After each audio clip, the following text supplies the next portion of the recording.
muammoli masalani maydonga olib chiqdinglar, endi gapirmasak bo'lmaydi. Tadqiqotchining fikri yo'q, analizi yo'q, baho yo'q. Tadqiqotlar yetishmayapti yoki nuqsoni bor. Tarixiy tadqiqotlar ko'chirmakashlikdan iborat bo'lib qoladigan bo'lsa, unda rivojlanish bo'lmaydi. Sovet davri bilan mustaqillik davri tarixchilari bosib ketyapti. Kimnidir yoki qaysidir tashkilotni tanqid qilish niyatimiz yo'q. Ilmiy ishlar mavzulari juda maydalashib ketgan. Savolni bering, qo'rqmasdan gapiring. Gapingiz bormi? Yo'q. Manbani olib mardlarcha maydonga kir, Ular qiyinchilikdan qochadi. Assalomu alaykum, O'zbekiston tarix telekanali hurmatli tomoshabinlari. Bugun sizlar bilan o'zgacha ko'rsatuv tarix maydonida yuzlashib turibmiz. Assalomu alaykum. Bugun biz dasturimizni mavzusini xalqning orasidan, ya'ni ijtimoiy tarmoqlarda juda ko'p muhokamalarga sabab bo'layotgan bir mavzuni tanladik. Bugungi kunda tarixiy tadqiqotlarda olib borilayotgan tadqiqotlar nimalardan iborat? Muammolari nimalardan iborat va bu borada qanday yutuqlarga erishyapmiz? Shu haqda suhbatlashamiz siz bilan. Mehriddin, bilasizmi, yutuqlar bilan birgalikda bilamizki, har bir sohada kamchiliklar ham yo'q emas. Biz aynan mana shu mavzu yuzasidan juda ko'p tarixchi olimlarga, professorlarga, sohaning yetuk mutaxassislariga murojaat qildik. Lekin bu savollarimizga javob berish maqsadida mana shu dasturimizga taklif etganimizda biroz istihola tarzda biz bora olmaymiz, bunga javob bera olmaymiz degan fikrlar ham yo'q emas. Bugun mana shu tarix maydonida, ilm maydonida o'zini so'ziga va o'rniga ega bo'lgan yetuk tarixchi olim professorlarni studiyamizga taklif etdik.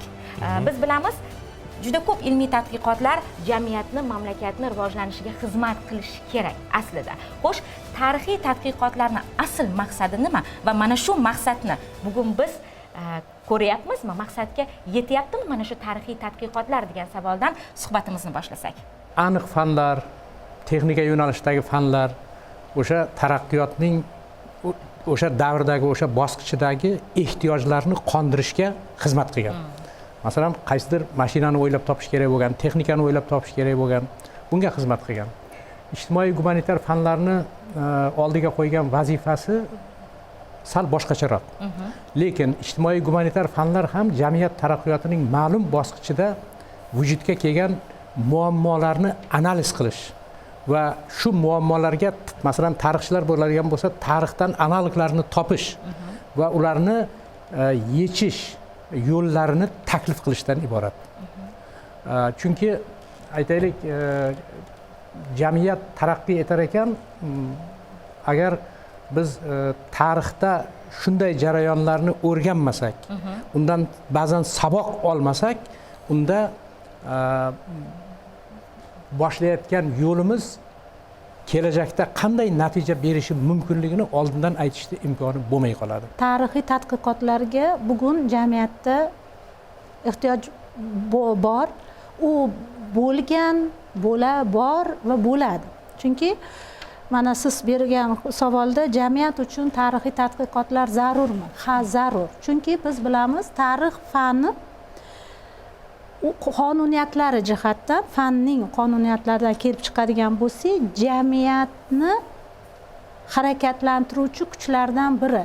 Ya'ni bu bevosita tarixiy tafakkur bilan bog'liq jarayonlarni stimulyatsiya qilib, rivojla harakatlantirib turadigan jarayon.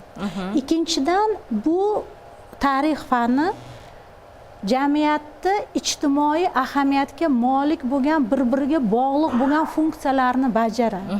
Va eng asosiysi, mana shu tarix fani doimo o'tmish, bugun, kelajakni bog'lovchi funksiyalari bilan ahamiyatli. Shuning uchun tarixiy tadqiqotlar doimo dolzarb bo'lib kelgan har qanday jamiyatda ham. Xurshid opa, bu borada sizni fikrlaringiz qanaqa? Qarang, mana men hozir Nodiraxon gaplariga qo'shimcha qilmoqchi edim. Bugungi globallashuv davrida ijtimoiy tarmoq faollashgan. Faollashdi juda ham. Bu xohlaysizmi, xohlamaysizmi, yoshlarning ongiga o'zini ta'sirini o'tkazmasdan qolmaydi.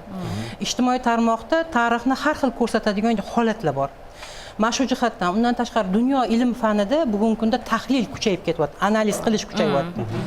Mana shu qachonki tarixiy tadqiqotlarda, mana o'rta asrlar bo'ladimi, xonliklar davrimi yoki sovet davrimi, mustaqillik yillari davrimi, tarixiy tadqiqot olib borganda avvalo o'sha tadqiqot davomida analiz qilish orqali o'sha yillardagi o'sha o'rtasilarmi xoh qaysi davr bo'lishidan qat'iy nazar tahlil qilib analiz qilib beriladi. Endi yoshlar mana ko'pincha ilmiy tadqiqot ishini olib borayotganlar yoshlar.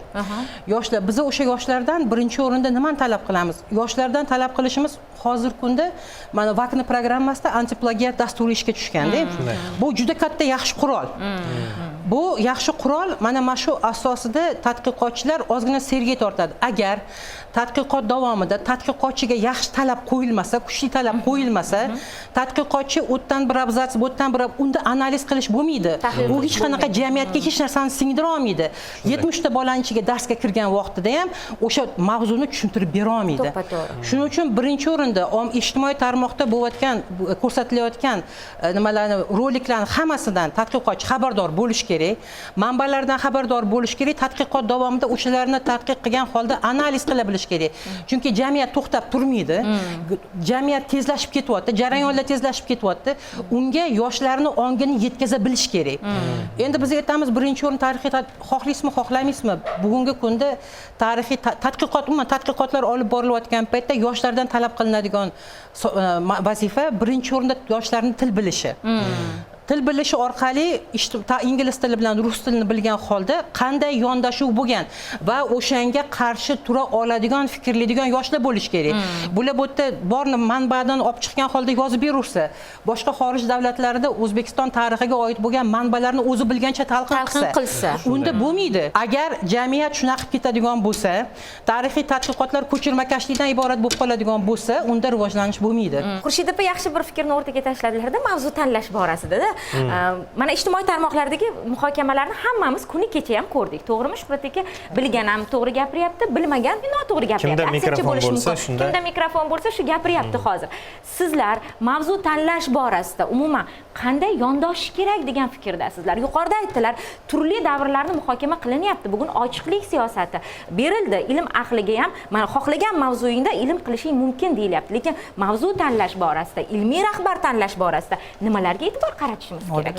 Tarix yo'nalishi bo'yicha qo'shimcha qilib o'tish kerak. Mana shu mavzu tanlash borasida mavzularni bir xil bo'lib qolishlikligi yoki ko'chirmakashlikka mana yuqorida bir urg'u berib holatlarga ham shunga ham birgalikda izoh berib o'tsangiz. Juda to'g'ri fikrda aytdingiz. Haqiqatdan o'zi aslida tarixiy tadqiqotlarni va umuman tadqiqotlarni olib borishda mavzuning to'g'ri tanlanganligi bu 50% muvaffaqiyat deb hisoblanadi. Chunki mavzu haqiqatdan dissertatsiyaga bir muvofiq mavzu bo'lishi kerak. Har jihatdan bu masalan shu manbalari bo'yicha ham qanchalik manba yetarli bu mavzuni oladigan bo'lsak va bugungi kundagi ahamiyatini ham albatta inobatga olishimiz kerak. Lekin mana yuqorida aytilgan fikrlarni inobatga olgan holda yana bitta narsani aytmoqchi edim. Shu mas'uliyatimizni yana nimaga kuchaytiradi tarixchilarning jamiyatdagi mas'uliyatini. Biz faqatgina manbani olib, uni to'g'ridan to'g'ri yetkazib bermaymiz. Albatta biz uni ma'lum o'zimizni tarix fanimizda mavjud usul va yondashuvlarga amal qilgan holda birinchi o'rinda haqqoniy ravishda yoritib berishimiz kerak bo'ladi-da. Ba'zi mavzular takror kelyapti. Tarixiy tadqiqotlar olib borishda yoki bo'lmasam tarixiy tadqiqotlar olib borishda bir ustoz mavzu beradi, uni olaylik O'zbekiston bilan qaysidir davlatning munosabati, yana shu shablonda yana boshqa davlatlarda mavzu qilib beradi-da. Endi bu qanchalik ahamiyatli-da. Mana shu jihatlarini ham inobatga olish kerak. Endi to'g'ri umuman olganimizda jahonda mikro mavzular ham berilyapti. Mikro tarix degan yo'nalish bor. Demak, mana shu yo'nalishlar, yangi yo'nalishlarda biz birinchi o'rinda ilmiy rahbarlar o'zini ustida juda doimiy ravishda ishlash kerak-da. Chunki umuman o'zi ilmiy tadqiqot jarayoni bir umr tugamaydigan jarayon. Biz ustozlarimiz 90 yoshli ustozlarimizga, 80 dan oshgan ustozlarimizga qarasak, ular ham hozir ham izlanishda-da. Shuning uchun biz doimo izlanishda bo'lishimiz kerak va bu mavzularni to'g'ri taklif qilishimiz kerak. Mavzuni taklif qilish ko'proq adashmasam Shuhrat aka ilmiy rahbarga bog'liq, to'g'rimi? To'g'ri yo'naltirish. Ilmiy rahbar tanlash borasida qanday tadqiqotchilarimiz tarix yo'nalishida qanday bir o'ziga bir xarita chizish kerak deb o'ylaysiz? Menimcha agar jahon tajribasiga qaraydigan bo'lsak, mana biz bozor iqtisodiyotiga o'tyapmiz. Bozor iqtisodiyoti sharoitida davlat ilm fanni nazorat qiluvchidan buyurtmachi holatiga o'tish kerak. Bu nima degani? Bu masalan tarixning dolzarb hozirgi kunda davlatimiz uchun, jamiyatimiz uchun o'ta muhim mavzular bo'ladigan bo'lsa, bu O'zbekiston Fanlar Akademiyasida bir buyurtma ustuvor mavzular sifatida shakllantirilishi kerak. Chunki hozir haqiqatan ilmiy ishlar mavzulari juda maydalashib ketgan, ko'pchiligi bir-biri takrorlanish, keyin bizda afsuski ko'pchilik tadqiqotchilarimiz hozir yuqorida aytib o'tildi, o'sha tahlildan qochib o'sha bayonnavislikka o'tgan. Voqealarni boshdan oxirigacha bir chekkasidan bayon qilib boradi. Tadqiqotchining fikri yo'q, analiz yo'q, baho yo'q. Agar davlat tomonidan shunaqa buyurtmachi sifatida ustuvor mavzular, aytaylik, bazasi yaratilsa, banki yaratilsa, bu birinchidan tadqiqotchilar uchun, ularning ilmiy rahbarlari uchun yaxshi bir yo'nalish bo'ladi. Ikkinchidan qolganlar uchun ham orientir bo'ladi. Yana bitta masalaga oydinlik kiritib o'tib ketish kerak deb o'ylayman. Ustozimiz aytganlaridek, mavzularda juda ham maydalashib ketyapmiz degan fikr o'rtaga tashlandi. Bu maydalashib ketish deganda men shunaqa tushunaman. Maydalash deganda bitta sohani chuqurroq tanlab, shunga kengroq yondashuv qilib ilmiy tadqiqotlarni o'tkazgan yaxshi emasmi? Maydalash deganda aynan nimani nazarda tutyapmiz? So'nggi yillardagi tadqiqotlarda, ijtimoiy tarmoqlarda ham, boshqa joyda ham ko'p e'tiroz, takrorlanishlar va aytganidek ba'zi bir masalalarda, deylik, juda bir O'zbekiston-Tojikiston munosabatlari bo'lib, keyin xuddi shu mavzu, ya'ni O'zbekiston-Ozarbayjon munosabatlarida aks etib, mana shunaqa holatlar bo'lishligi, ya'ni qaysidir ma'noda uni yangiligi, uni yo'nalishi, uni metodi boshqasi bir xil bo'lib qolishi. Shu sababli ham so'nggi muhokamalarda qatnashganimda menimcha o'sha mutasaddilar ham bundan keyingi ilmiy tadqiqotlarni davlat buyurtmasi asosida shakllantirish bo'yicha ish olib boryapti. Ya'niki endi asosan davlat tashkilotlari va xususiy sektorlar yo'nalishni belgilab berishadi, ya'ni shu yo'nalishga ehtiyojimiz bor degan ma'noda va tadqiqotchilar shundan kelib chiqqan holatda o'zi mavzuni qaysidir ma'noda aniqlashtirishi mumkin. Endi aslida menimcha Shuhrat aka mayda mavzular deganda boshqa narsani nazarda tutdi. Lada va mayda mavzular deganda biz siz aytgan mikro mavzular emas, mikro mavzularni olishimiz mumkin va juda muhim. Chunki biz mana shu tadqiqot doirasini qanchalik toraytirsak, lekin bunda biz hisobga olamiz, tarixchilar qanchalik manba yetarli da va qanchalik muhim bu mavzu. Agar shunday mavzu bo'lsa, demak biz uni kichraytirib, doirasini, xronologik doirasini yoki geografik doirasini olamizda, mavzuni demak ichiga siz aytgandek chuqur kiramiz. Nimaga? Chunki ayniqsa hozirgi paytda bizda davrlarda, masalan 20-asrda yo 21-asrda o'rganayotgan bo'lsangiz, juda ko'p turli manbalar bor-da. Ularda hamma manbalarni jalb qilib, qiyosiy tahlil qilib, masalani chiqarganingizcha, agar global mavzu olsangiz ichiga chuqur kira olmaymiz va o'zigacha bo'lgan tadqiqotchilardan oshib yangi gap ayta olmaydi. Da, shu nuqtai nazardan mavzularni biroz toraytirib, uni chuqur o'rganish bu butun jahonda hozir nima olib borilayotgan tadqiqotlar. Lekin yana bir jihat bor. Marhamat. Tarixda shunaqa jarayon bor, bu jahon tajribasida mavjud.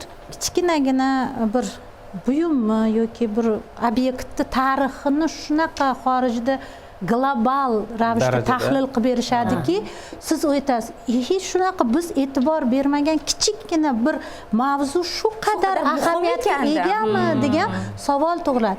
Bu yerda metodologiya masalasi ustuvor bo'ladi.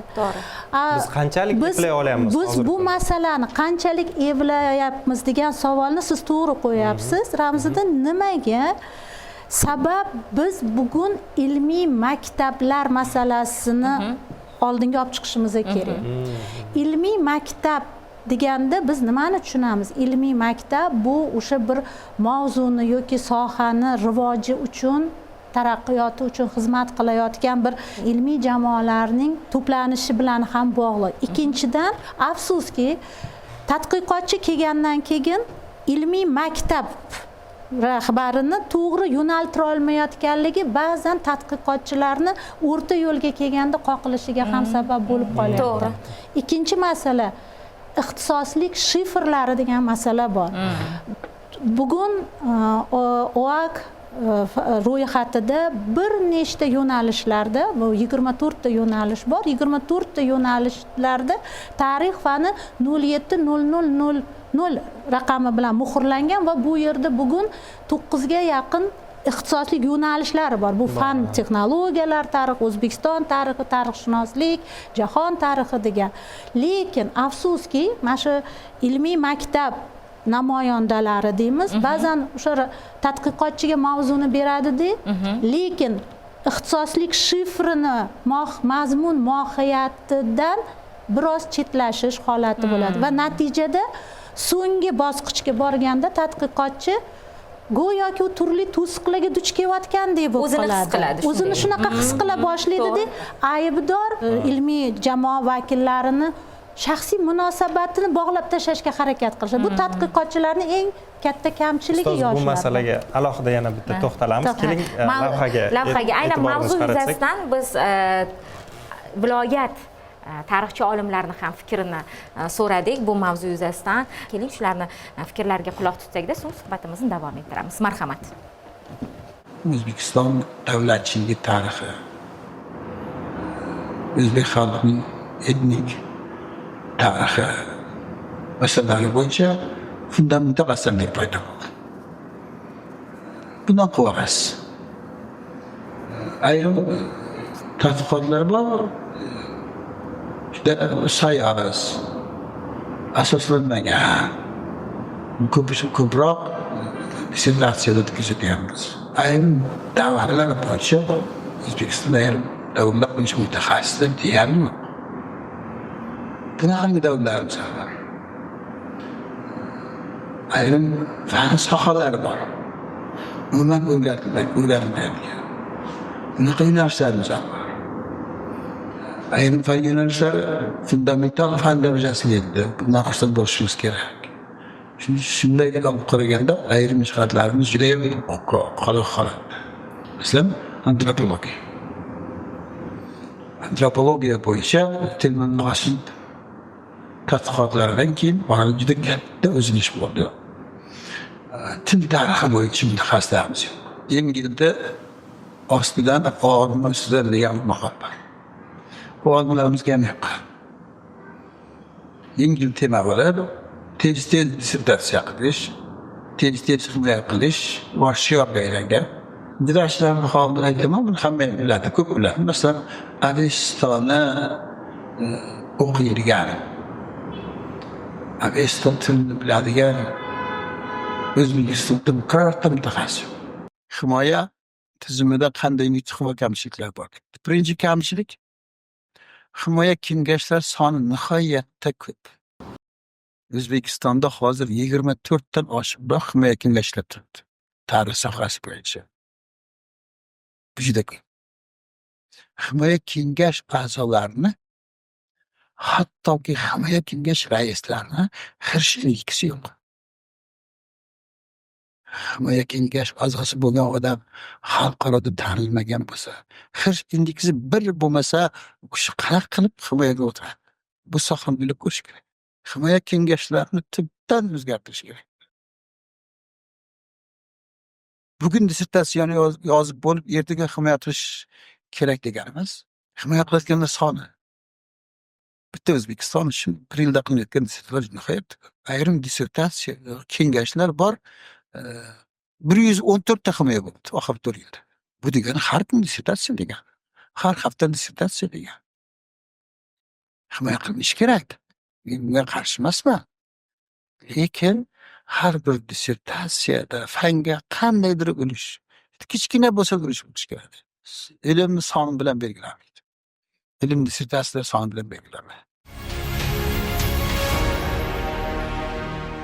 Dolzarb tadqiqot mavzularini tanlash muhim hisoblanadi. Afsuski, ba'zi holatlarda ilmiy salohiyatdan kelib chiqqan holatda, ya'ni ilmiy darajaga ega bo'lgan professor o'qituvchilar o'zlarining qiziqishidan kelib chiqib, o'zlarining imkoniyatlaridan kelib chiqib mavzu berishadi. Mana bu esa o'sha talabalarning yoki bo'lajak olimni noto'g'ri yo'naltirish hisoblanadi. Shuningdek, tadqiqotlardagi asosiy muammolarimizdan yana bittasi bu tadqiqot usullari hisoblanadi. Afsuski, keyingi paytda ba'zi holatlarda ko'rinib qolyaptiki, dissertatsiyalarda o'sha kirish qismida yozilgan tadqiqot usullari degan jihatlar shunchaki rasmiyatchilik uchun yozilyapti. Ba'zi tadqiqot usullari, tanlangan tadqiqot usullari hattoki tadqiqotning predmetiga, tadqiqotning yo'nalishiga mutlaqo to'g'ri kelmaydi. Yoki yozilgan tadqiqot usuli tadqiqotning ichida umuman qo'llanilmagan. Uni tan olib aytish kerak, mana bu muhim holat hisoblanadi. Keyingi muammolardan yana bittasi o'sha tadqiqotlarni mahalliy doiralarda cheklanib qolishi. Ya'ni tadqiqotchi o'zini tanlagan tadqiqot mavzusi bo'yicha dunyodagi, o'sha jahondagi yetakchi ilmiy markazlar bilan, yetakchi olimlar bilan aloqaga kirishmasligi. Ya'ni ular bilan bevosita aloqaga kirib, o'zining o'sha testlar bo'ladi, maqolalari bo'ladimi, ular bilan demak maslahatlashish kerak. Zamonaviy tadqiqot usullarini ularda o'rganish kerak va buni aprobatsiya deymiz. Mana shu aprobatsiyadan o'tish holatlari juda sust hisoblanadi. O vaqtda e'lon qilingan, Oliy attestatsiya komissiyasida bunda e'lon qilingan mavzularni ko'rsak, ko'proq bir yoqlamalikni ham ko'rib o'tish mumkin. Ma'lum bir davrlarda son sanoqsiz dissertatsiyalar qilyapti, yuzlab dissertatsiyalar qilyapti. Bitta davr bo'yicha, bitta soha bo'yicha, bitta yo'nalish bo'yicha.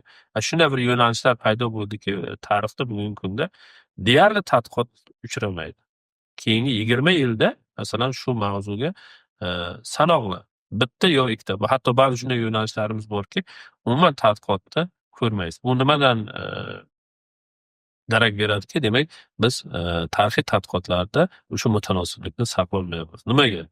Tadqiqot faqatgina o'sha diplomni olishga emas, ya'ni ilmiy darajani tasdiqlovchi hujjatni olishga emas, balkim o'sha xalqimizni tarixini, muammoli masalalarni yechishga qaratilgan bo'lishi kerak. Mana fikrlarni eshitib ko'rdik. Keling, mana shu fikrlarga sizni munosabatingizni bildirsangiz, marhamat.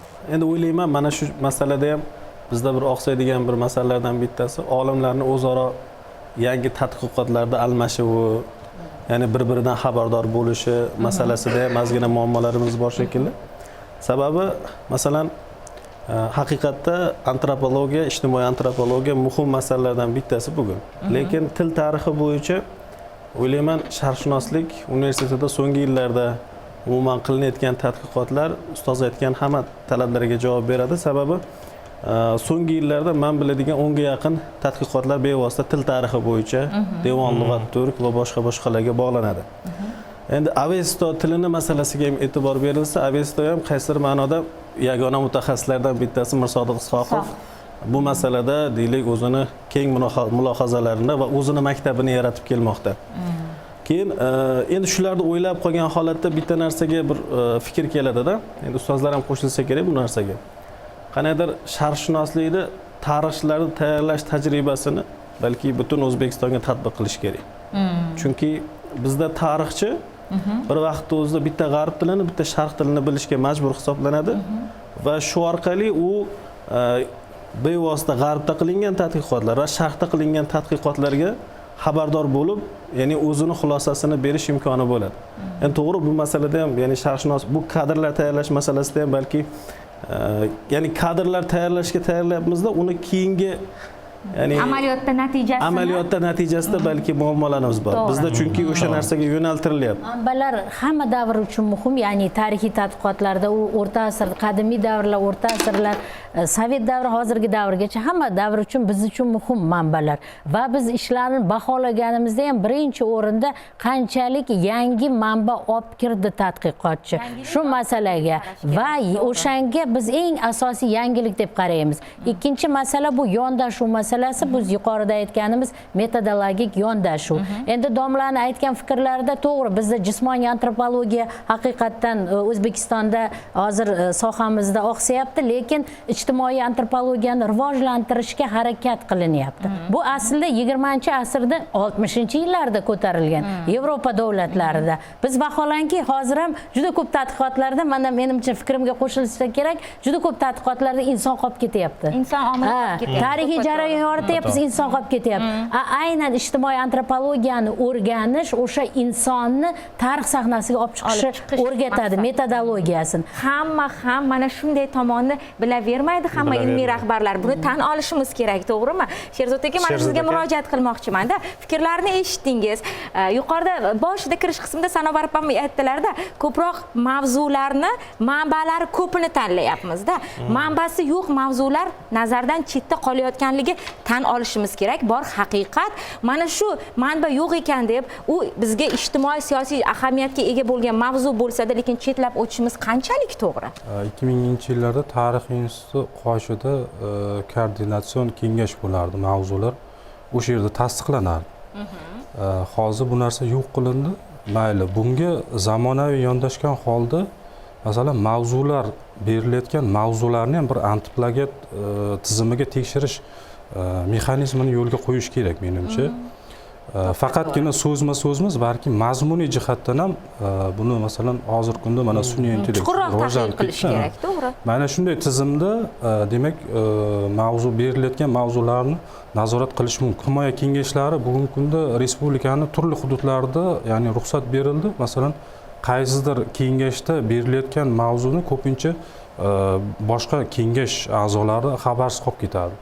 Ba'zan shunaqa bo'lyaptiki, himoyaga chiqib kelayotgan odam mavzusida boshqa xuddi bir shunga o'xshash mavzuda himoya qilib, uni ishi qolib ketish holatlari ham kuzatilyapti. Ya'ni mana shunday bir yagona antipлагиат tizim mavzular yuzasidan ham joriy etilsa, bu mutaxassislarni aybimi yoki qandaydir bir ma'lum bir tizimdagi xatoliklar? Aynan kimning muammosi? Aynan tarixchilarnimi yoki bu tizim qanaqadir tizimda muammo bormi? Qaysi nuqtada muammo bor bu borada? Yana fikrlarimni tugatib olsam, bu yerda mavzularni berishda yana bitta narsani ta'kidlab o'tish kerak. Tarix fani sohasidagi tadqiqotlarda maxsus tarix fanlariga oid tadqiqotlar juda kamayib ketgan. Ayniqsa tarixshunoslik yo'nalishi. Chunki tarixshunoslik bu shunday fan, ko'pchilik e'tibor ham qilmaydi bunga. Bu tarix fani sohasini ustozlarimiz aytadiki, reanimatsiyasi yoki taftish qiluvchi organi sifatida, ya'ni tarixning qaysi bir davri mavzusida tadqiqotlar yetishmayapti yoki nuqsoni bor. O'sha narsalarni aniqlab beradigan soha bu tarixshunoslik sohasi. Ya'ni tarixshunoslik tadqiqotini olib borganda ma'lum bir davr tarixidagi kamchiliklar, o'rganilmagan jihatlarni ochib tavsiyalar berilishi kerak tarixshunos mutaxassislar tomonidan. Mana shunday tadqiqotlarga ham e'tibor qaratilsa, shu bilan birga o'sha maxsus tarix fanlar, masalan sfragistika bo'yicha tadqiqotlar juda kam, genealogik tadqiqotlar bo'yicha juda bizda tadqiqotlar kam. Mana shunday juda qiziq mavzular ham. Mana shu mavzular tadqiqotga muhtoj ekan. Nima sababdan muhtoj? Shuni ham bir yechimini aytib ketaylik. Aytib o'tib ketay. Mana sizlar bugun juda ham bir muammoli masalani maydonga olib chiqdinglar. Endi gapirmasak bo'lmaydi bu haqda. Avvalambor mana shu uzilish. Tarixchilar, tarixchi olimlar o'rtasida uzviylikni bo'lmay qolganligi va uzilish. Ya'ni bu yerda olimlarning muvofiqlashuvi biroz yetishmay qoldi so'nggi yillarda. Ayrolik paydo bo'ldi. Hali yuqorida aytgan, buni biz salbiy holat deymiz fanda. Masalan, bir tadqiqotchi respublikada olib borilayotgan tadqiqotlardan bexabarligi holatlari bu salbiy holat. Albatta. Va bu avvalambor o'sha tarixchi olimlarning yagona bir birlashuvi yo'qligiga, kommunikatsiyasi ham yo'q. Bu faqatgina OAK byulletenida e'lon qilingan ish ro'yxatini o'qish bilan cheklanib bo'lmaydi. Bu faqat bu mexanizm, OAK byulleteni bu mexanizm. Lekin mana shu mavzularni berishdan avval men yana qaytib ilmiy rahbarlar mas'uliyati haqida gapiryapman. Ilmiy rahbarlar respublikada, jahonda mana shu mavzuda olib borilayotgan ishlar borligidan xabardorlik masalasi ham bu kundalik vazifa. Qanday yechim bera olasiz? Bu qanday yechim? Masalan, avvalambor tarixchi olimlar o'rtasida aloqadorlikni, uzviylikni kuchaytirish masalasi. Hali yuqorida biz aytamiz ekspertiza masalasi. Birinchi qadam bu mavzuni ekspertizasi bo'lishi shart. Kerak hammas shart. To'g'ri. Chunki ilgari davrda haqiqatdan bu tajriba bo'lgan. Mana shu tarixchi olimlar viloyatlar kesimida qaysi mutaxassis qayerda joylanganligini shaxmat doskasida yaxshi bilardi. Masalan, Andijon maktabi bu repressiyalar, o'sha qatag'onlar davri bo'yicha mutaxassislar yig'ilgan jamoa yoki Termiz olimlarida arxeologik tahlillar yoki o'rta asrlar davriga doir mutaxassislar borligi, Milliy universitetda tarix fakultetining yo'nalishlari bo'yicha masalalar qo'yiladi. Bu esa o'z-o'zidan muvofiqlashuv masalasini ham kundaleng qo'yapti. Ikkinchi masala mavzular masalasini mana Maqsad Abdibayevich Karlibayev ko'tardilar. O'rta asrlarga bo'lgan ehtiyoj. Yana tadqiqotlarni hali yuqorida aytgan yengil-yelpiligini masalasi nimada? Avvalambor manba bilan bog'liqlik masalasi. Menimcha hali Sherzodxon meni fikrimni to'ldirarlar arxiv masalasida. Tadqiqotchi fanga kirib kelayotganda haqiqatda Shopolat Shaydullayev domlamiz to'g'ri aytdilar. Tezroq himoya qilish haqida o'ylayapti. Ilm fanga men qancha hissa qo'shaman? Men qanchalik fikr berishim mumkin? Ilmda meni fikrim kelajak 10 yil, 20 yilda ahamiyatini yo'qotib qo'ymasmikin degan narsa haqida o'ylamayapti. Ko'proq moddiyat haqida o'ylayapti. U faqatgina shu diplom masalasini birinchi ustuvor qo'ydi. Natijada tabiiyki tadqiqotning sifati pasayish holatlari kuzatilyapti. Shuning uchun mana bizani shunaqa holatlarni kuzatyapmiz. Fanlar akademiyasi huzuridagi Abrayxon Beruniy nomidagi Sharqshunoslik institutida minglab hali o'qilmagan manbalar turibdi-da, lekin tadqiqotchilarning ishini ochsangiz, avvallari qilingan, inobatga tarjima qilingan, mayli xoli qudrat xatolari bordir, lekin tarjima qilingan ishni yana qayta olib ishlash maqsadi nima? Shu qilingan tarjimani kamchiligini ko'rsatib bermoqchiman. Yo'q, sen hali ochilmagan manbani olib martlarcha maydonga kir desak, u quloq solmaydi. Kirishdan qo'rqib ketar u. Shu ikkinchi masala, keyin davrlar o'rganishi, davrlarni o'rganish masalasi. Mana biz juda ko'p dissertatsiyalarni tahlil qilamiz. Respublika miqyosida aynan o'rta asrlar davri tarixini o'rganuvchi mutaxassislarni taroziga qo'yadigan bo'lsak, Sovet davri bilan mustaqillik davri tarixchilari bosib ketyapti. Bu ham bo'lsa muvofiqlashuvning yo'qligidan. Bosib ketyapti-da, Sovet davrini yoki mustaqillik davrini o'rganish masalasi yana manba bilan bog'lanyapti. Chunki tadqiqotchiga osonroq bu davr manbasini o'rganish, tili osonroq, tadqiqot usullari osonroq, lekin shuni ham chuqurroq tahlil qilsa bo'ladi. Nodirapa shunday tartibli tizim bormi muvofiqlashtirish uchun? Bugungi kunda. Hozir yo'q. Hozir bu narsa masala qayerda? Masalani boshi, to'g'onni boshi, ariqni boshi deymiz-ku, ariqni boshini biz mirobga o'xshab joylashtirib olishimiz kerak. Taqsimoti masalasida. O'ziga xos bir zamonaviy texnologiyalar bilan platforma yaratish kerak. Nimaga bu masala davr juda zamonaviylashib ketyapti. Raqamli texnologiyalar juda avj olib ketayotganda, sun'iy intellekt masalasi kundaleng bo'lib turganda jamiyatni oldida tarix fani ham o'z-o'zidan mana shu tarixchilarimiz shu sun'iy intellekt yordamiga ham muhtoj bo'lyaptilar. Avvalo mavzu ilmiy rahbar yuzi. To'ppa-to'g'ri. Ilmiy rahbar yuzi.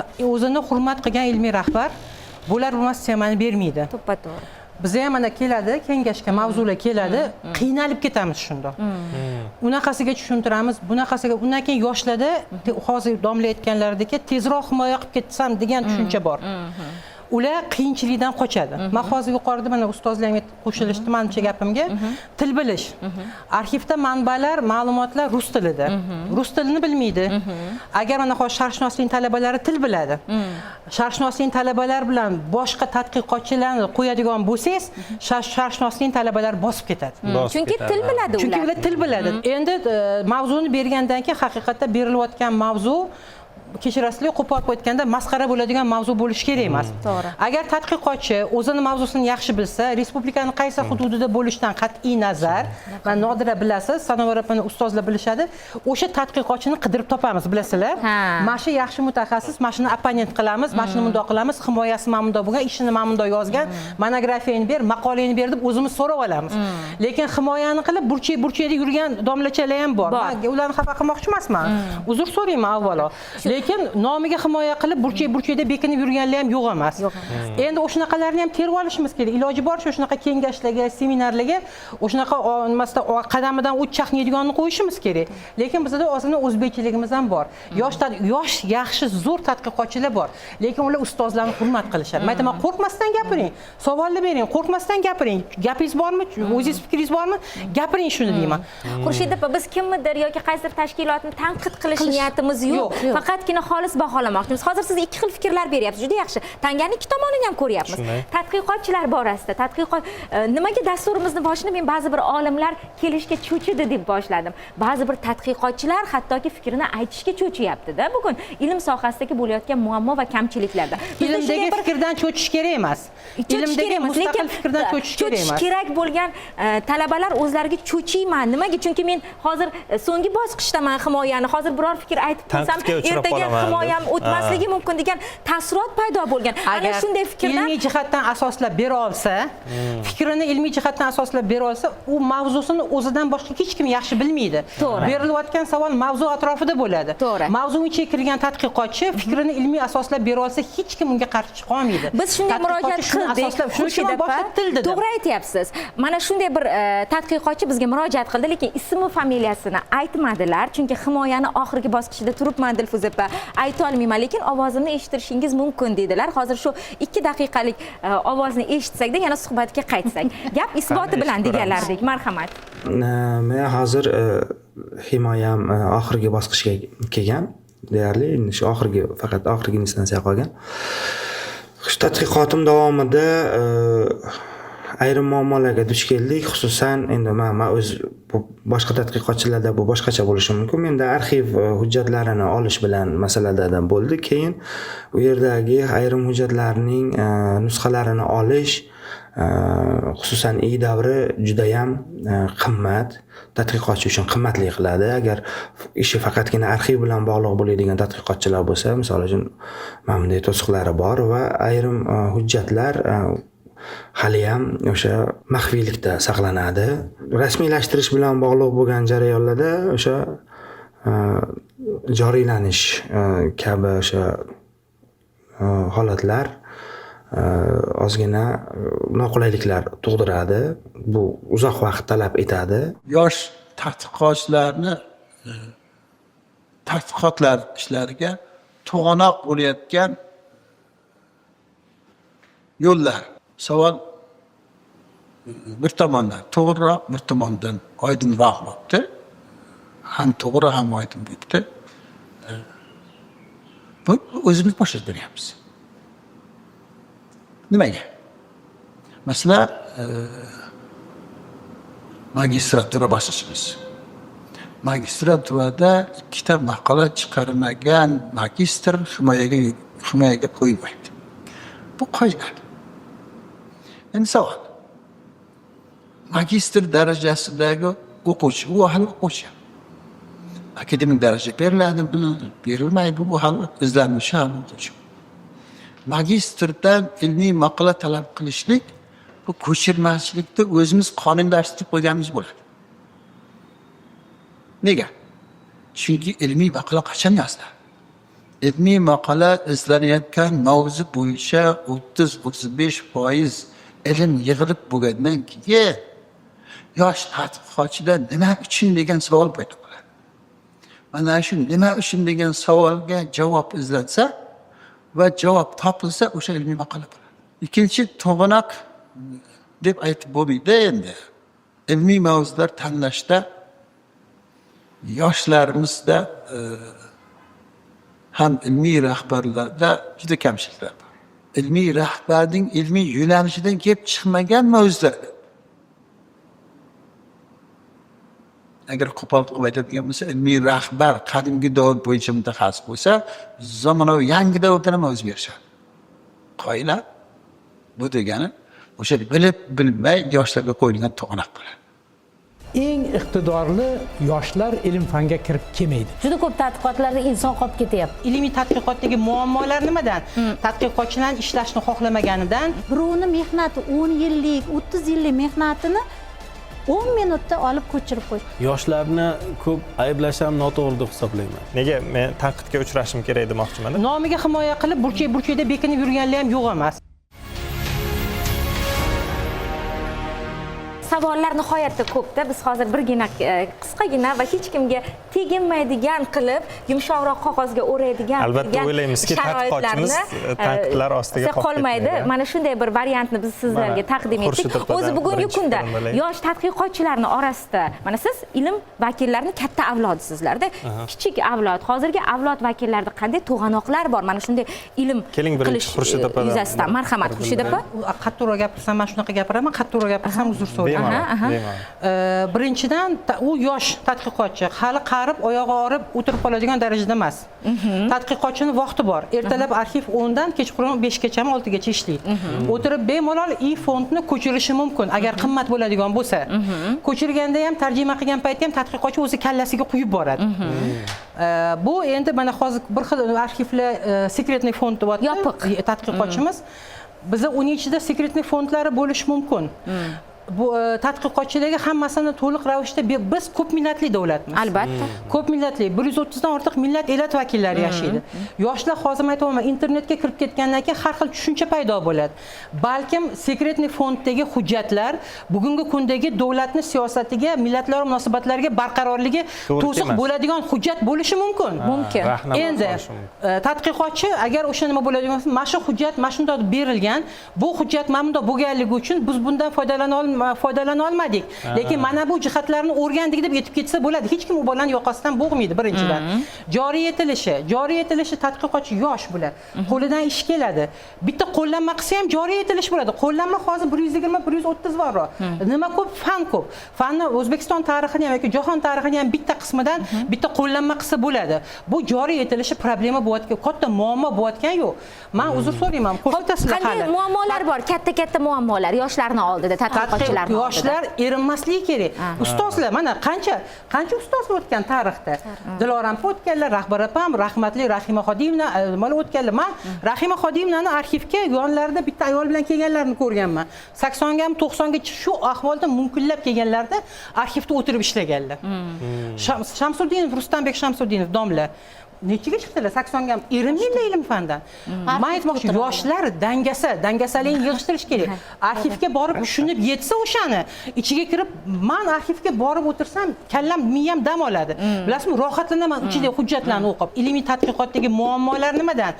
Tadqiqotchilar ishlashni xohlamaganidan. Endi bir savol tug'iladi. Hozir siz aytyapsiz, shuncha narsa bilan tanishish kerak. Biz ilm qilish uchun yillar davomida sizlar mana ilm qilgansizlar, to'g'rimi? Hozirgi yoshlarimiz 3 yilda PhD unvoniga darajasiga ega bo'lyapti va yana 3-5 yilda doktorskiy darajaga ega bo'lyapti-da. Nodir opa, adashmasam 17 yil ilmiy ish qilib doktorlik darajasiga kelgansiz. Sanobar opa, siz ham 8-10 yil umringiz ketganda.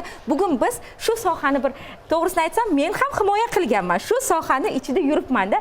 Bu sohada juda yengillik ham ba'zi bir holatda bizga bir salbiy ta'sir, salbiy qarama-qarshilik ko'rsatmaydimi bizni ilm sohasida yutuqlarga erishishimizga? Sherzod aka, nima deb o'ylaysiz? Shu joyda o'ylaysiz? mana yosh tadqiqotchi sifatida shu joyini korrektirovka qilib o'tib ketishni joiz deb bilardim. Masalan, men yosh tadqiqotchi bo'lsam, nega aynan misol uchun mavzu ichida men puxta yaxshiroq o'rgangan bo'lsam, 3 yil, 4 yil ichida nega men tanqidga uchrashim kerak demoqchiman-da. Masalan, tezroq himoya qilish borasida. Yo'q, tezroq masalani ikki tomonlama ko'rib men bitta aniqlik kiritib ketay.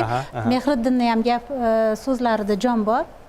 Avvalambor bu magistrat, bakalavriat, magistratura va doktorantura tizimi.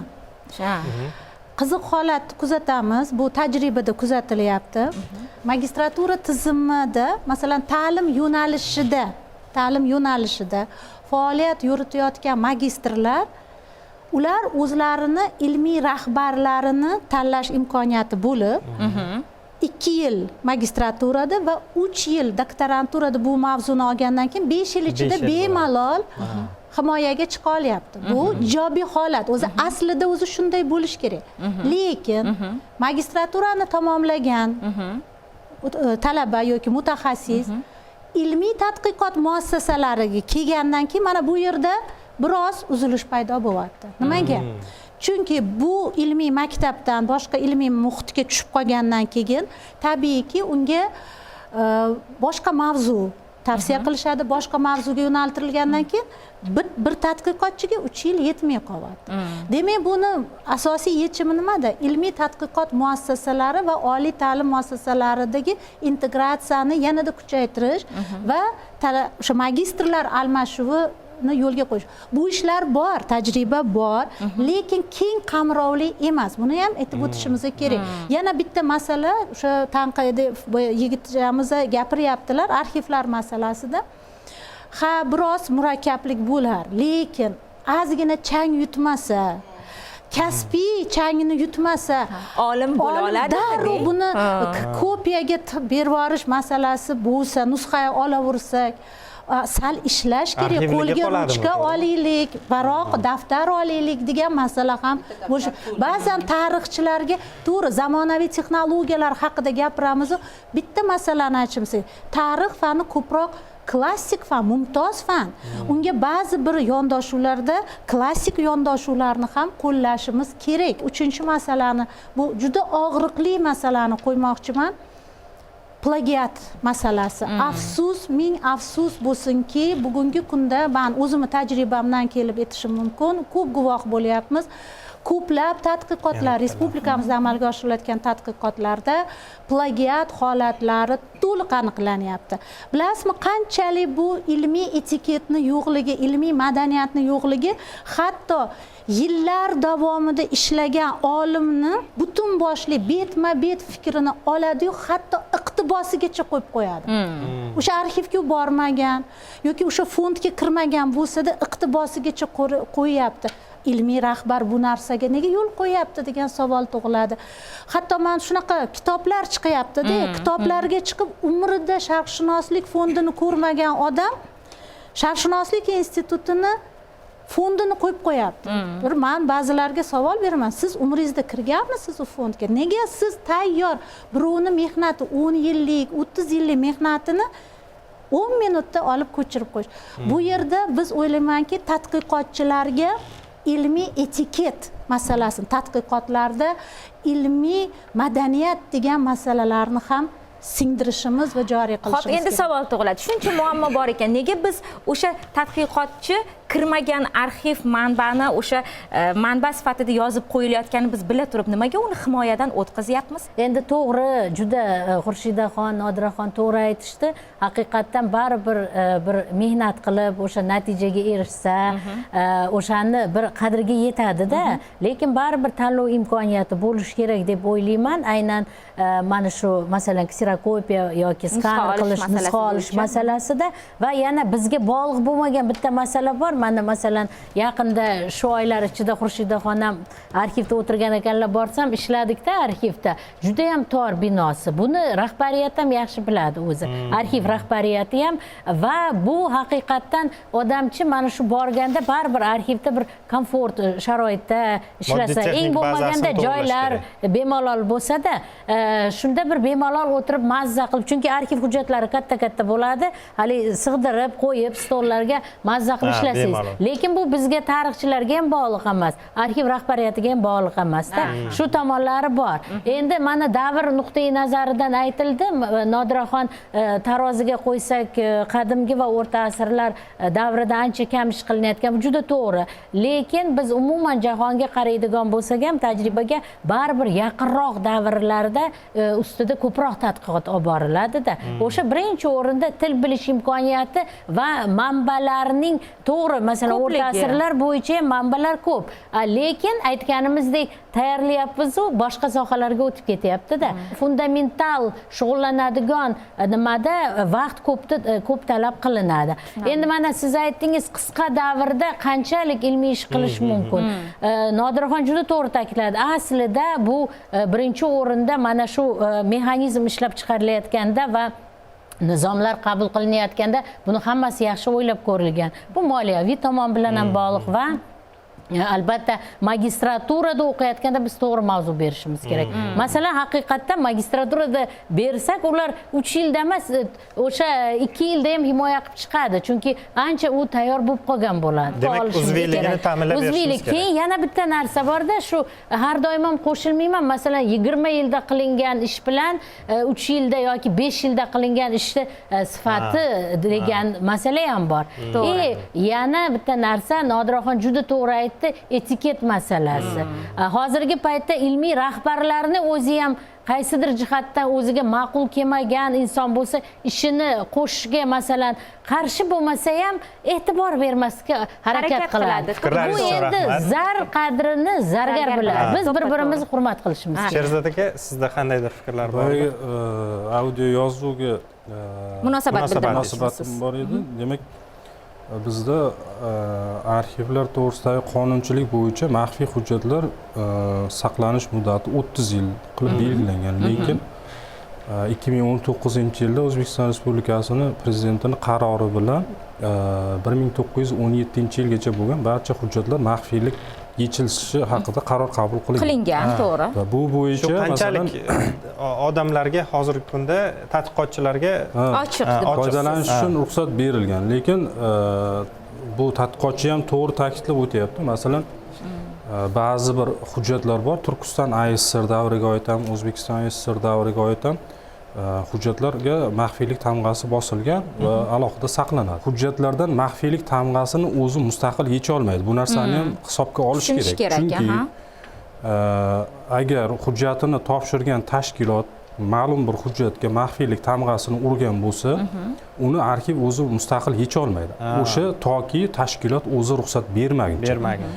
Bu bo'yicha O'zarxiv agentligida o'sha koordinatsion, ya'ni kengash bor, tarixchilar, ekspertlar nimalar yig'iladi. O'sha kengashlarda hal bo'ladi. Agarda o'sha tashkilot shu hujjatni haqiqatda maxfiylik tamg'asidan yechish lozim deb hisoblasa, maxfiylik tamg'asini yechish mumkin. Bu jihatni yaxshi tushuntirib berdingiz, lekin baribir yuqoridagi savolim ochiq qoldi. Xo'sh, biz bilamiz tadqiqotdagi kamchiliklarni, to'g'rimi, Shuhrat aka?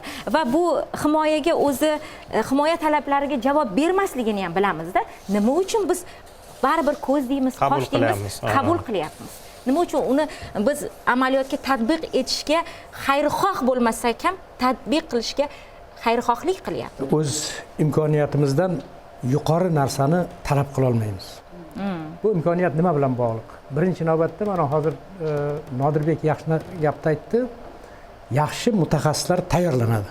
Masalan, sharqshunoslik institutida til biladigan biron. Lekin ular ilm fan yo'ldan ketmaydi. Hozir zamon shunaqa, yoshlar juda tez pul topish, tez o'ziga yaxshi yashash ta'minlash, komfort yaratish bilan bu birinchi maqsad qilib qo'yilgan. Ilm fanda shu maqsadga erishish bu qiyinroq. Boshqa sohalardagi nisbatan-da, masalan, bloger bo'lishi, yana qanaqa sohalar bor, yoshlar tez pul topadigan. Ilm songa endi agar ilm fan shu yoshlarni jalb, iqtidorli yoshlarni jalb qiladigan bir mexanizm o'ylab topilmasa, eng iqtidorli yoshlar ilm fanga kirib kelmaydi. O'rtacha aytaylik kishilar kirib keladi. Bu fanning umumiy darajasini kelajakda belgilab beradi. Bu faqat bizda emas, ko'pchilik rivojlangan mamlakatlarda ham shunaqa ilm fanga eng iqtidorli kishilarning kelib chiqishi, kirib kelishi ancha cheklanadi. Chunki boshqa tez boyib ketish, o'zini aytaylik imkoniyatlarni tez namoyon qilish shu lozim bo'lgan yoki mumkin bo'lgan sohalar ko'p. Bu aytaylik yana bitta narsa bilan bog'liq, aynan tarix fanida. Masalan, aniq fanlarni olaylik, matematikada masalan shu son o'ylab topilgandan beri 2 ga 2 ni qo'shsa 4 bo'ladi. tarix fanida biz tarixiy voqealarga bugungi kunning sharoitidan, siyosatidan kelib baho beramiz. Baho berish. Va shu baho doimiy o'zgarib turadi. O'zgarib turadi. Biz mana katta avlod bilamiz, biz sovet paytida boshqa baho bergandik. Qanchalik to'g'ri degan savol ham tug'iladi. Endi bilasizmi? Bu faqat bizda emas. Mana masalan Yevropani oladigan bo'lsak, 200 yil davomida sig'inib kelgan bular buyuk deb kelgan odamlar birdaniga ular buyuk bo'lmay qoldi, haykallarni ag'darishni boshladi. To'g'rimi?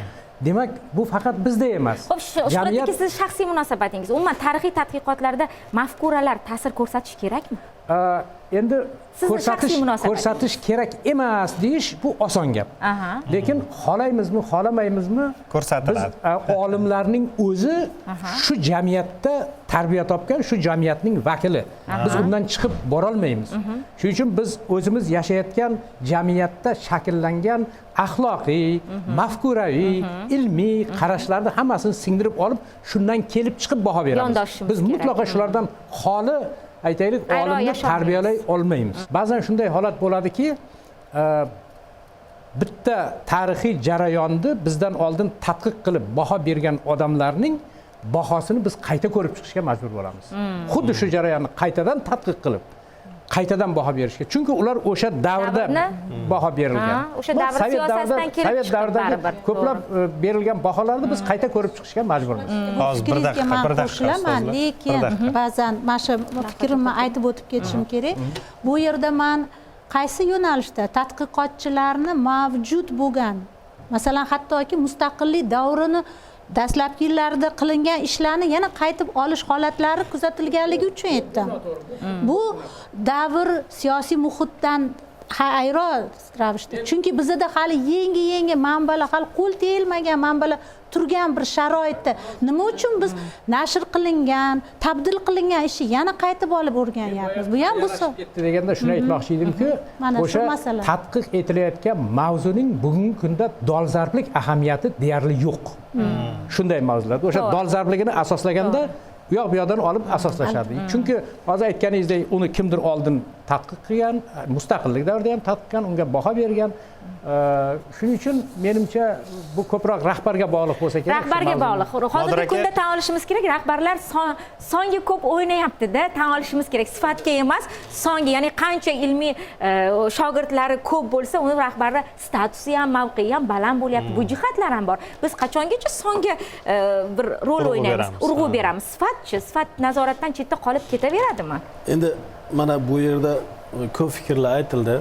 Ustozlarning fikriga qo'shilgan holatda bitta narsani men alohida aytmoqchi edim. Yoshlarni ko'p ayblash ham noto'g'ri deb hisoblayman. Ya'ni ular to'g'ri dangasalari ham bordir.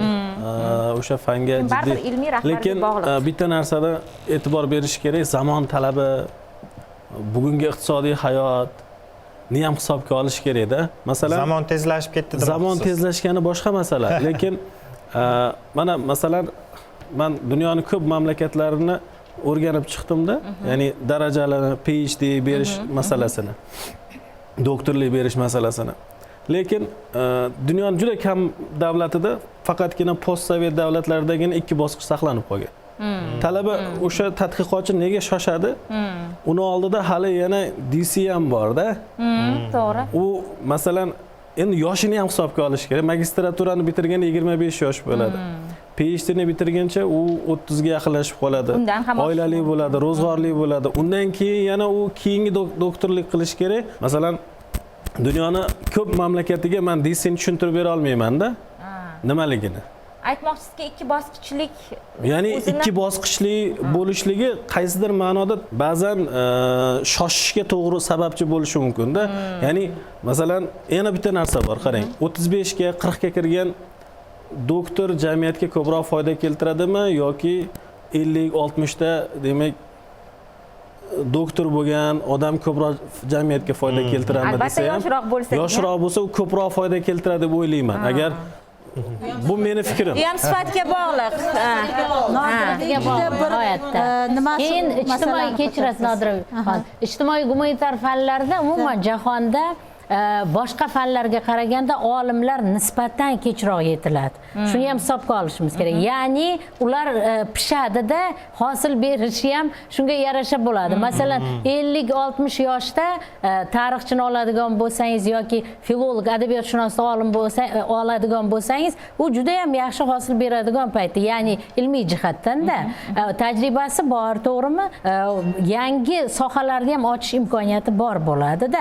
To'g'ri, endi bu jismoniy jihatdan Nodirbek aytmoqchi bo'lyaptilar, lekin baribir hayotiy tajriba nuqtai nazaridan albatta, va yana bitta narsa bu yerda nihoyatda e'tibor berishimiz kerak, avlodlar o'rtasidagi uzviylik tadqiqotchilar o'rtasida. Mana shu masalaga biz alohida e'tibor berishimiz kerak. Chunki hozirgi paytda yosh tadqiqotchilar kelyapti-da, mana aytgandek Nodiraxon juda to'g'ri aytdi. O'sha qilingan ishni boshqacha kamchiligini topish noto'g'ri yo'ldan ketyapti. Maqsad boshidan noto'g'ri-da. Ko'ryapsizmi?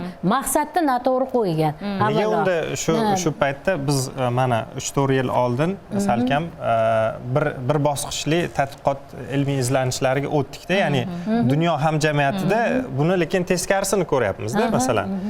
Hozirgi fikrlarga mana yosh katta avlod tadqiqotchilarida ikki bosqichli bo'lsin. Nimaga birdaniga 3 yil 4 yilda birdan professor darajasini olib qolayotgan yoshlar ko'payib ketyapti. Hali arxivlarda umri o'tsin yoki tadqiqotlar qilsin deb aytamiz-da, lekin bu gaplar yoshlarga yoqadi. Masalan, bir bosqichli tizimda darrov professor bo'lgisi keladi, DC qilgisi keladi, lekin yosh katta avlod ilmiy tadqiqot bilan shug'ullangan ustoz olimlarda uni teskarisi. Qarang, 2012-yilda bir bosqichli mana shu himoyalar oliy ta'limdan keyingi tizimda bir bosqichli himoyalar o'sha nima DC e'tibor bering, PhD emas, DC darajasini berish demak qarori qabul qilingandi 2017-yilgacha. Shu 2012-yildan 2017-yilgacha juda kam, 5 yil juda kam bizning sohamiz bo'yicha sanoqli ishlar himoya qilindi. 2ta yo 3ta 10taga ham yetgan yo'q-da. Ko'ryapsizmi? Nihoyatda kamayib ketdi-da.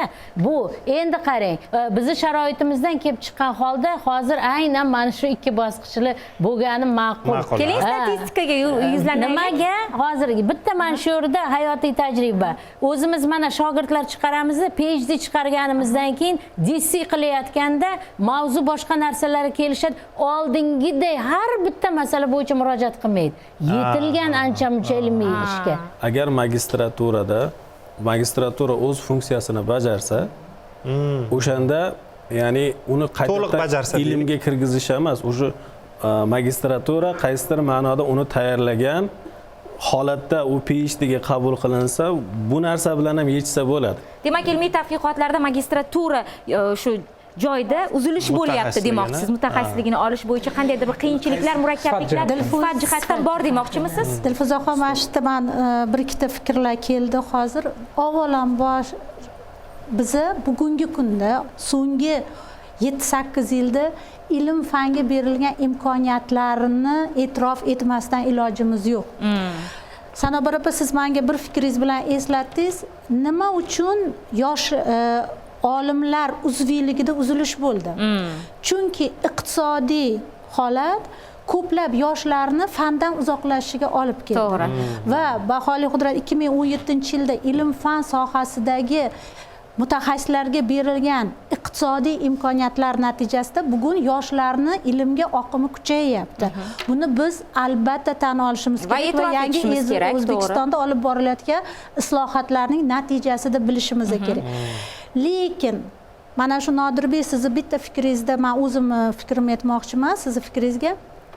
Ilm fan moddiy manfaat doirasi bo'lishi kerak emas.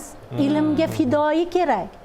Ilm fan mayli o'sha bilasizmi, bizada yoshlarimizda men tanqid qilmagan holda o'zimiz ham yoshlikdan o'tganmiz. Yoshlarimiz birdaniga hamma narsaga erishgilari kelyapti-da. Fikringizga biroz aytmoqchiman, yosh masalasi. Yosh masalasi to'g'ri, hali yuqorida Nodirbek hozir o'zi yosh. Chunki 40 yoshlari atrofida bo'lganligi uchun ko'proq samaradorlik beradingiz, lekin ijtimoiy gumanitar fanda, ayniqsa tarix fanida yosh ulug'langan sari mushohadalarning kengayishi kuchayib, tarbiyachilik roli, tarixning tarbiyaviy roli oshib borishini kuzatamiz. Shuning uchun yoshi ulug' ustozlarimizni ilmiy maktabida ko'proq natijadorlikni ko'ramiz. Bu yoshlar ertaga 20 yildan keyin balki Nodirbekni shu davraga chaqirib, tarix maydoniga chaqirganingizda balki bizni fikrni aytish ham mumkin bu. Chunki uning tajribasi oshadi. To'g'ri. Fanda tajriba juda muhim rol o'ynaydi. Lekin men yana bir bor qaytaraman, ilm fanga fidoi shaxslarni kuchaytirish, fidoilarni ko'paytirishimiz kerak. Bugun pul bermasa qochib ketish emas. Shunaqa davrlar bo'lgan. Sanobar opa eslasangiz, tarix institutida faoliyat yuritgan paytimizda grantlar tizimiga tushib qolganmiz. Oyliklar bo'lmagan. 0.32, 0.25 stavkalarda ishlab, lekin biz ilm fanni tashlab ketmagan edik. Lekin bugungi kunda stabil maosh tayinlansa-da, meni iqtisodiy ahvolim ko'tarmayapti, men oilamni boqishim kerak deb fanni tashlab ketish holatlari bo'lyapti. Bundan biz ko'z yummasligimiz kerak. Shuning uchun ilm fanni biz rivojlantirar ekanmiz, ilm fanni sevuvchilar soni ko'payishini men istab qolgan bo'lardim. Xurshid opa, marhamat, xulosaviy fikrlaringizni tinglasak sizni ham. Men hozir tadqiqotchilarga biza men o'zimning shaxsiy faoliyatim davomida ham mana Sanobar opam bilan birga ishladik boshqada. Tadqiqotchilar keladi haqiqatdan. O'sha nimada kimlardandir ko'chirib kelganlari bor. Men buni hali efirga uzatasizlar. Men avvalo o'sha tadqiqotchilardan ham qattiq gapirib boraman, kechirim so'rab turaman. Qattiq gapiraman. Juda qattiq gapiraman. Gohida o'shalarni majburlatib arxivga olib borib ishlatgan paytlarimiz ham bo'lgan. Shunday ish olib kelgan, arxivga majburlatib olib borib ishlatib, ishini to'ldirgan paytlarimiz ham bo'lgan. Lekin 5 qo'l barobar emas-da, baribir. Albatta, albatta. Hammasini ulgurmaysiz, hammasini qilib. Endi bu yerda baribir birinchi o'rinda mas'uliyat ilmiy rahbarda. Shogirdi minbarga chiqayotgan paytda shogirdi qilgani qatta-yu, savollarga javob berib, gumbillatib javob bergani qatta. Agar o'shanda ilmiy rahbar bunday qarasangiz, agar shogirdi hech bolani gapira olmaydigan bo'lsa, yerga kirib ketgudek o'tiradi. Agar savollarga javob beradigan bo'lsa, mana shunday ko'ksani, mana shunday o'tirgan ilmiy rahbarlarni ko'ramiz. Tadqiqotchi yosh, u novdan qaqa bursangiz ketaveradi tadqiqotchini. Unga yo'l ko'rsatadigan, yo'nalish beradigan ilmiy rahbar bo'ladi. Ilmiy rahbar nima uchun ilmiy rahbar qilyapti? Bizga oyligimizga yozadi, nagruzkamizda ilmiy rahbarlik faoliyatimizga yozadi bizga 50 soatdan. Nima uchun qilyapmiz biz? Biz so'raymiz tadqiqotchilardan, qatga bilmasa agar ma'minga borgan. Bugun arxivga bor, kecha bitta tadqiqotchi keldi, nima qilishini bilmaydi. Men aytdim, siz dedim, ishni boshidan boshlash o'rniga o'rtasida nima qilyapsiz bu yerda arxivda deyapman. Oldin adabiyotlar bilan tanishing. Ilmiy rahbar men endi mayli aytmayman. Ilmiy rahbar yo'nalish berish kerak-da. Sen arxivga borib tappa o'zingga noma'lum bo'lgan ma'lumotlarni ko'rgungacha oldin adabiyotlar bilan tanish. U mavzu nima o'zi, qachon chiqqan, kim o'rgangan, nima qilgan, u qanaqa yondashgan, unda qanaqa yoritilgan. Undan keyin arxivga borsang, arxivdagi ma'lumot tushunasan deyman. Sen nima qilyapsan bu yerda? Hozir ishni boshidan boshlash o'rniga o'rtasidan boshlayapsan deyman. Eng muhimi ilmiy rahbarlar o'z ilm ahlida shaxsiy munosabatlar orqada bo'lishi kerak. Ilmda seni yoqtiraman yoki yoqtirmayman, shuning uchun men seni qo'shaman tadqiqotimga yoki qo'shmayman degan tamoyilni yo'q qilish kerak. U goh dushmaningiz bo'ladimi, yaqin do'stingiz bo'ladimi. Ilmda xolislikda hammasi ilm fani uchun bo'lishi kerak. Shaxsiy munosabat, insoniy munosabat birinchi o'ringa chiqish kerak emas. Afsuski ilmda shunday holatlarni kuzatamiz va bu aksariyat holatda ilmiy jamoatchilikning e'tiroziga ham sabab bo'ladi. Hozir bizning suhbatimizni tinglab turgan tarixchi olimlar, ilmiy rahbarlar, umuman mana shu sohada faoliyat yuritayotgan mutaxassislarda har xil fikrlar paydo bo'lgan bo'lishi ham mumkin. Kimlardir xursand bo'lib rahmat aytayotgan bo'lishi mumkin fikrlaringizga yoki yana kimlardir aksini bildirayotgan bo'lishi ham mumkin. Biz kimnidir ayblamoqchi yoki qaysidir bir tashkilotga aybni yuklamoqchi emasmiz. Bugun bo'layotgan bahs va munozarali bir savollarga javob topish maqsadida mana shunday bir suhbatni uyushtirgan edik. Savollar nihoyatda ko'p, javoblar ham bor, lekin bizga ajratilgan vaqt, imkoniyati chegaralangan. Shuning uchun bugun biz sizlarga minnatdorchilik bildirgan holda ko'rsatuvimizga yakun yasashga majburmiz. O'zbekiston tarixi telekanalida tarix maydonida ko'rishguncha omon bo'ling azizlar. Yana mana shunday qiziqarli mavzularda uchrashguncha salomat bo'ling.